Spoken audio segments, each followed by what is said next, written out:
நீ செய்யற உதவி கண்டிப்பாக பல மடங்கு உனக்கு திரும்பி வரும். இது பிரபஞ்ச விதி.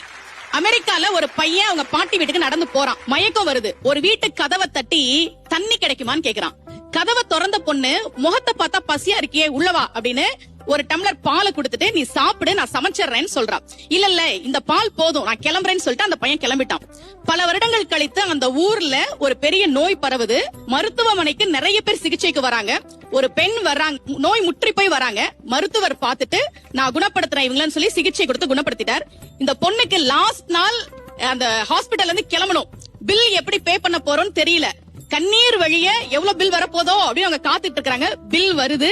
அதுல எழுதியிருந்த வாக்கியம் உண்மையாக அமெரிக்காவில் நடந்தது. இந்த மருத்துவ சிகிச்சைக்கான பணம் பல வருடங்களுக்கு முன்பாகவே ஒரு டம்ளர் பாலாக எனக்கு தரப்பட்டு விட்டது.